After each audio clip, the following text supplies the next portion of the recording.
Hello po mga kababayan, kamusta po kayo? Sana po nasa maayos po kayong kalagayan at tayo po ay magsama-sama magkomentuhan dito po sa Tambayang Makabayan.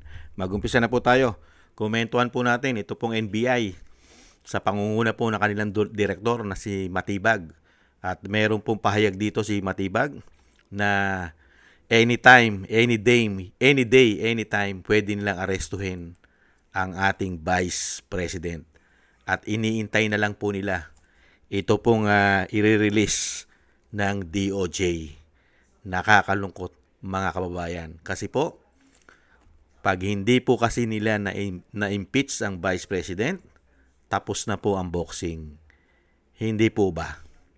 Kaya po lahat po ay gagawin nila dahil alam naman po natin na mahihirapan po silang i-impeach ang Vice President. Dahil ang Vice President ay hindi po siya ang tunay na magnanakaw sa ating bansa. Hindi po ba? Ito po mga kababayan, pakinggan po natin panuorin ang pahayag po ni Matibag na kumakalat po ngayon sa social media.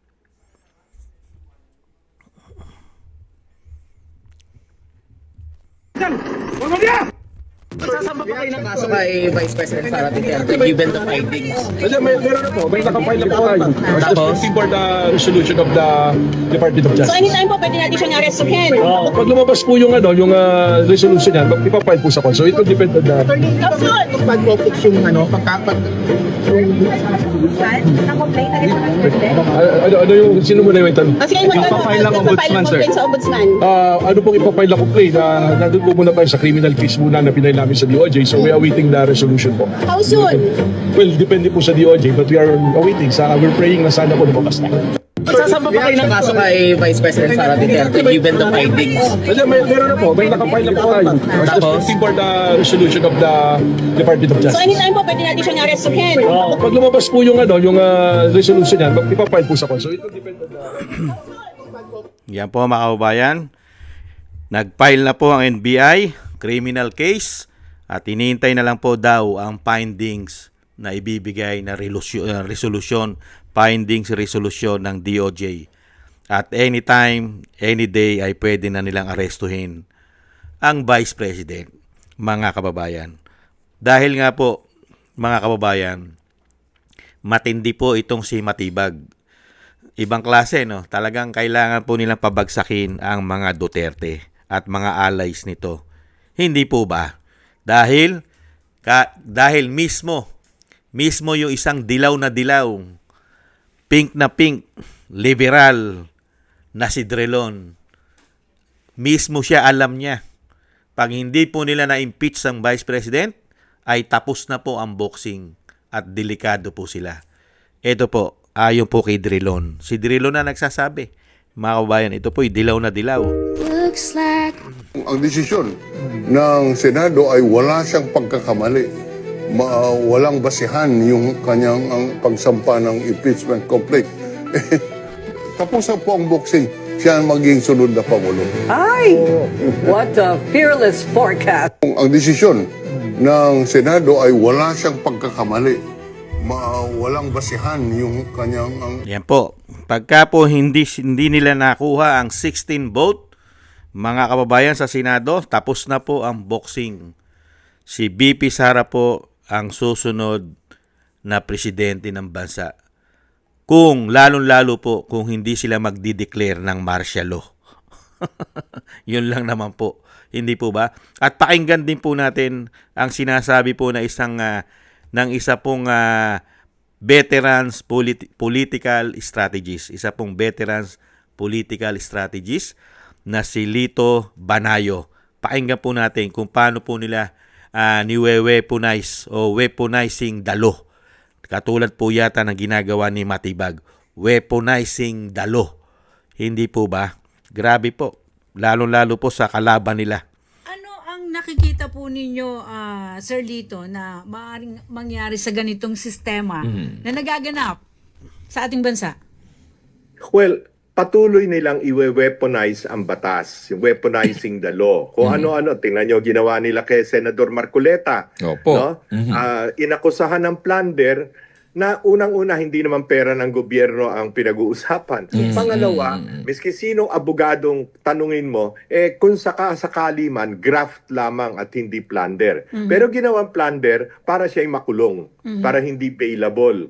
Kasi matalino si Marcoleta at pag nando dun sa hanay ng mga Senate jurors, malaki ang kanyang magagawa para maisaayos ang trial sa Senado, no? Ganun pa rin etong si ngayon meron pang lumabas na parang iimbestigahan daw si Senator Alan Cayetano dahil doon sa SEA Games, no? Yung 2019.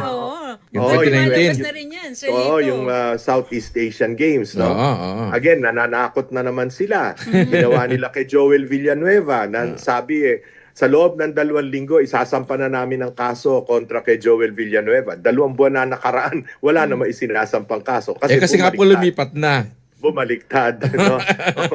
si Senador Chis Escudero na binanggit sa maleta, binanggit din na nung si Undersecretary Roberto Bernardo na ngayon ay state witness Yun na nga. bilyon-bilyon ang di umano'y Grabe, ano? nakuha niya sa flood control at iba pang proyekto, pero ngayon ay state witness na inilink tahasan sa loob ng Senado mismo sa Blue Ribbon Committee, inilink si Senator Chis Escudero. Pero nasa na yung kaso? Wala na yung kaso. In fact, Senate presiding officer na ngayon si Chis Escudero ng trial ng pangalawang pangulo. Tapos pa, sir, Nakikita naman siguro ng taong bayan ito, no? Aha. Na kung basa parang pinaglaban mo si Pacman at saka si Mayweather, pero tinalian mo yung kamay ni Pacman doon sa laban, doon sa awayan. Yan po mga kababayan, ang ginagawa po nila kung paano po nila i-weaponize ang batas. Nakita po natin, lahat po halos po, pinupuruhan po nila. Ngayon, Vice President naman. Nakita niyo po, si Senator Marcoleta, ginawa ng plunder, hindi naman po pang plunder yung issue niya. Para lang po hindi makapagpiyansa. Di po ba? Si Jingo Estrada, ngayon naman po, nung una, di ba ang ginawa nila si Bato. Kaya lang matalino si Bato. Hindi nila kayang mautakan si Bato. Dahil alam ni Bato, ipatatapon siya sa dahig. Hindi po ba?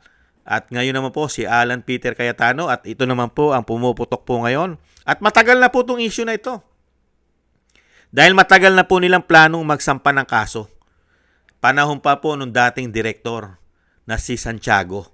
Umuugong na po yung kaso na yan na isasampa raw po nilang criminal case sa Vice President. Hindi po ba? Sasampahan po nila ng criminal case ang Vice President at siyempre po aarestuhin lang Vice President. Ayon po kay Matibag. Dahil nga po si Matibag po ay nakadisenyo sa NBI para daw po maging aso tuta ng Malacañang di umano. Mga kababayan, yan daw po ang trabaho ni Matibag ayon po sa ating mga kababayan na isa raw pong malaking bulldog ayon po sa kanila di umano. Ito pong si Matibag. Obvious na obvious, ano? Kasi nga po, mga kababayan, kung paniniwalaan natin at ito naman ay totoo, maniniwala naman tayo kay Drilon.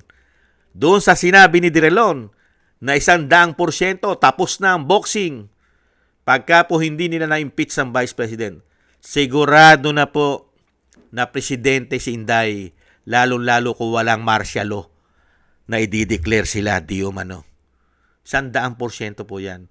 Dahil po alam po ng matitino, alam po ng matatalino at hindi po mga bobo at gago na katulad nating mga Pilipino ang nangyayari sa ating bansa. At alam po natin ang gumagawa po ng kawalangian, pagwawaldas, pagtatarantado sa pera ng bayan. Alam po natin kung sino-sino sila. At hindi po yan ang Vice President. Hindi po ba Matibag? Si Matibag lang po ang hindi nakakaalam na nangyayaring laganap na korupsyon at ubod ng lalaki. Trilyon pag kinuwenta mo at daan-daang bilyon pag kinuwenta mo. Ayon na mismo yan kay Senator Marcoleta, kay Senator Alan Cayetano at sa ating Vice President Sara Duterte na isa rin pong nagbunyag ng korupsyon. At ganon din po si Congressman Ungab at ang dating Pangulong Duterte na pinatapo nila sa dahig. Yan po. Magkakaalaman po yan. Tingnan po natin. Dahil po ang mga men in uniform po natin ay mga tulog. Wala po silang pakialam sa nangyayari pong kaguluhan at pagnanakaw sa ating bansa. Ang ating mga men in uniform. Dahil napakarami na pong nagdaan na mga peaceful rally at mga rally, kung ano-ano pong mga rally, ay hindi po sila kumikibo. Tingnan po natin kung ang Vice President na po ang dadamputin ni Matibag. Tingnan po natin kung hindi pa rin kikibo ang ating mga men in uniform. At tingnan din po natin kung hindi po kikibo ang mga kababayan natin sa Mindanao. At ganoon din po sa Bisaya at ang mga sumusuporta kay Vice President sa Luzon. At syempre po ang mga junior officer ng mga men in uniform. Dahil alam naman po natin ang mga general, majority yata ng mga general ay kasama yata sa sindikato di umano, lalong-lalo yata sa maleta di umano. Tingnan po natin kung hindi rin po kikibo ang majority po ng men in uniform sa ating bansa kung ang Vice President na po ang wawalang hiyain na nila ng tuluyan at kakasuhan at dadamputin daw po pagka po naglabas na ang DOJ ayon po kay Matibag. Mga kababayan, ubod po ng tapa ngayon itong NBI natin. Pero pagdating po sa malawak ang korupsyon ng flood control scandal, tahimik po. Walang kibo. Pero pagdating po sa mga kritiko at oposisyon, masipag po, napakasipag mga kababayan, ibang klase. Maraming salamat po at abangan po natin ang tapang ni Matibag. Tingnan po natin kung hanggang saan po ang tapang ng isang Matibag na akala niya ay hindi na po siya mawawala dyan sa NBI. At ang akala niya hindi na matatapos ang kapangyarihan kung ano meron siya sa panahon ngayon. At akala niya habang buhay sila sa gobyerno, mga kababayan. Kaya nga po sinasabi natin at sinasabi ng ating mga kababayan, may karma. Hindi ba? At syempre sa dami na nagdadasal sa inyo, isa na si Miss Karen Davila o Karen Davila ang nagdarasal. Hindi po ba? Mga kababayan. Ayan po mga kababayan. Si Karen ba? Hindi yata si Karen, di ba? Si Cara David. Yeah, for correction. Hindi po si Karen Davila nagdadasal. Si Cara David. Mga kababayan. Maraming salamat po. At ingat-ingat po ang ating Vice President. Dahil napakarami na pong nagpapabagsak. Halos buong gobyerno na po nagpapabagsak sa Vice President. Ingat-ingat po kayo, Vice President. At kasama po kayo sa aming mga dasal na kayo po'y maingatan. Maraming salamat po sa gusto po ng ating Tambayang Makabayan sa YouTube at TikTok. At ganoon din po sa ating sa inyo po, sa mga nagko-comment po. Like, share, and subscribe. At sa mga patuloy po yung nagsusubscribe. Thank you po sa inyo. Shoutout po sa inyo lahat.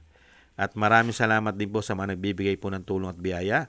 Shoutout po kay Eric Hershio from Canada.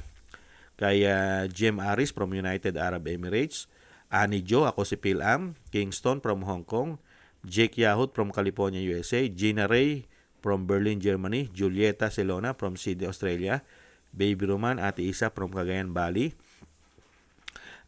Kay Mary Natividad Blinden from Netherlands. Gayat China. Tatay Nick from Toronto, Canada. Kay Jesus Valdipena, Rolando Guerrero. Mila Yi, Felipe Shapno from Texas, USA. Kay Ma'am LB Shermani from North Miami, Florida, USA. Mika Ligaspi, Frank Zamora from California, USA. At Romulo Di Binagracia from Bacolod City. Shoutout po sa inyo lahat. Ingat-ingat po kayo. Lalo-lalo po sa inyo pumapagawa. At God bless po sa inyo lahat. Taste lang po tayo mga kabayan. At ingat-ingat po kayo. Bye-bye.